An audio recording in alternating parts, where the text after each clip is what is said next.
Item 5, public input. And we have one item of public input. Mr. Steve Abel. Steve, if you come forward to the table, please, Steve.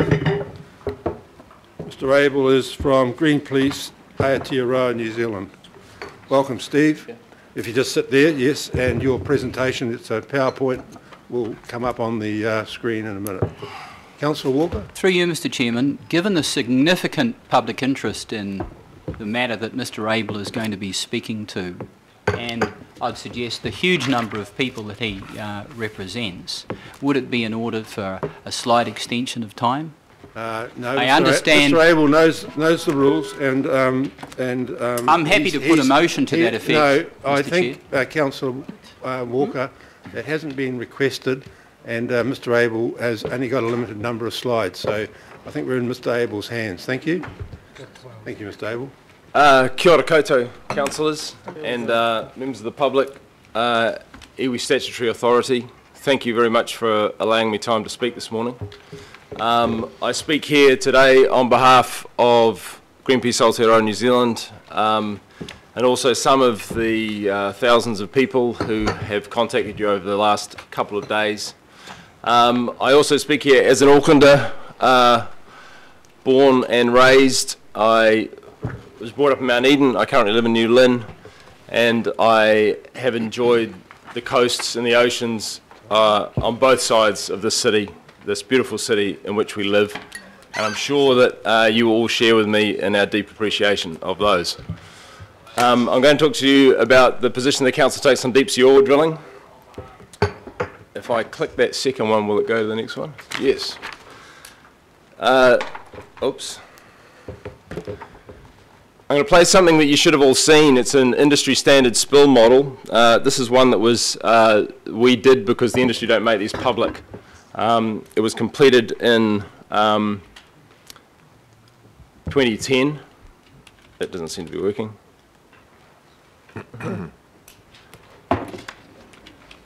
Can we take that back to the top? I only have 2 buttons here. If you hit play slide. Yeah, no. From beginning, yeah, that button you hit, yeah, that's the one. Maybe could you please click on that diagram? Yeah. So that's the first oil spill. It's a 76-day spill. After 76 days, it is capped, and then for up to 120 days, the oil still sloshes around. The spill is stopped at this point. That's the second oil spill. So you run 1,000 spills on different days using ocean and current data from the actual location, 1,000 spills over a 10-year period, and that gives you a probability diagram. As you can see, the ocean darkening or the coastline darkening, that shows the increasing probability. It's a cumulative diagram, and that enables us to say that were an oil spill to happen from that location, which is 203 kilometres offshore, direct due west of Hamilton, there's a 95% probability of oil hitting the west coast of the North Island. And you can see very significant impacts on the Kaipara Harbour, the Manukau Harbour and the west coast beaches of Auckland. This is exactly the risk that is taken by deep sea oil drilling occurring off these coasts. Risk is an equation gathered by multiplying a multiple of probability multiplied by impact. And so while we have a low probability event, it's a catastrophic impact event. You can play that one again if it's of any use. And that's what we're dealing with here, is a very high-risk activity. And as you can see, that the Maui's dolphin sanctuary would be very significantly impacted by that sort of a spill. This is a dolphin in the Gulf of Mexico spill shot from an aeroplane. Many of these such animals died in that spill, which is a deep water spill at 1,500 metres. The key question here is, with such a high-risk activity, why should Auckland be supporting it? We hear from the government that there are economic benefits and job benefits. In fact, when we look at that, we find the mining sector is 0.33% of the total workforce, and of that, only 1/6 is onshore and offshore oil and gas. whereas the tourism, agriculture sectors, fisheries sectors are huge employers for New Zealand and vitally important to our economy. Furthermore, we have extraordinary wildlife in these oceans, which are essential to the wealth that we share in this country. And the real question is, what is the prosperity that we risk by risking a catastrophe such as we saw in the Gulf of Mexico? With 6,000 vessels, the wealth of the knowledge of the entire oil drilling industry in the United States and the American government in response, they could only capture about 5% of the oil that spills in the Gulf of Mexico. This is not the sort of disaster that we want to see in New Zealand. Currently, the deepest production well is 125 metres in Taranaki. At 1,500 metres, there are orders of magnitude greater risk with deep-sea drilling. This is all foreign oil drilling companies. None of these are domestic because we don't have the domestic capability, and all of the oil would be transshipped for refining overseas. So none of this is to do with oil for New Zealanders. This is all offshore oil, and there would be a small royalty paid to the government and taxes, no return to local councils. So the real question for Auckland is, why would Auckland be taking such a risk with our oceans, our coastlines and our economy for absolutely negligible benefit to the people of Auckland, to really the people of the whole of New Zealand? We don't want to see this sort of thing in our harbours. We have an abundance of bird life in the Manukau and the Kaipara, as well as fish life. 90% of the snapper fishery spawns in the Kaipara harbour. These are the sorts of things that are risked. And New Zealand's capability for dealing with a major spill, which is a real probability, is simply inadequate. We just don't have the capability of doing it. We here speak on behalf of thousands, many thousands of New Zealanders, many of whom are in this room today, some of whom are in this room today, I should say.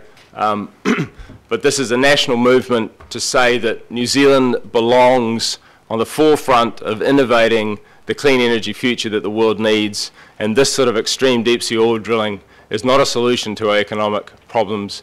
It is not a solution for the future with its impacts on climate change. We should be saying no to deep-sea oil drilling, and indeed that's the choice that I put to you as Auckland City Councillors, that today you should amend the current submission to the government such that it clearly makes a statement that deep-sea oil drilling shouldn't happen in our oceans and our coastlines, and particularly off the west coast of Auckland, where it risks something we treasure so dearly as those beaches, coastlines and harbours. Thank you very much for your time today. I really appreciate it, and I'm happy to take questions if that's of use, Mr. Chair. Yep. Is there any questions? Councillor Casey?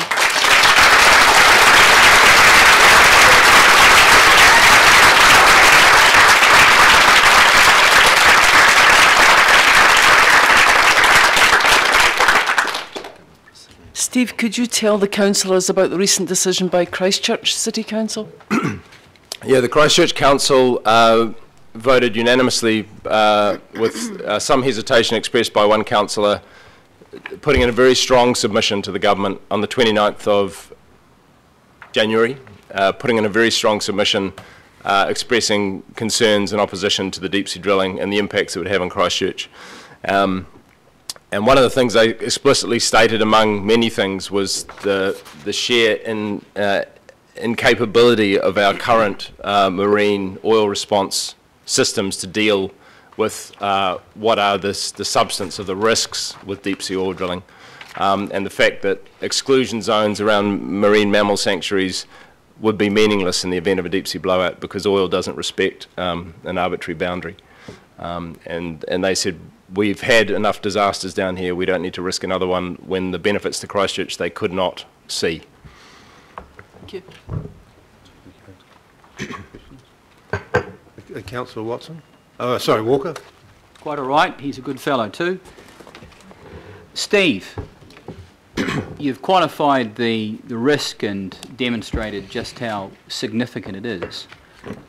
Have you quantified what the economic impact might be, or has the government for that matter, and the impact on New Zealand's brand and most of the other things you've mentioned? It's a very good question. I think that's one of the things that hasn't been done, and I think it is the government's responsibility or local council's responsibility to say what is the full due diligence on this activity, what is the risk-benefit analysis, what are the economic risks, and no, we haven't done it, and I think it's certainly something the government should have done before they invited large numbers of foreign oil companies to be undertaking this activity in our oceans.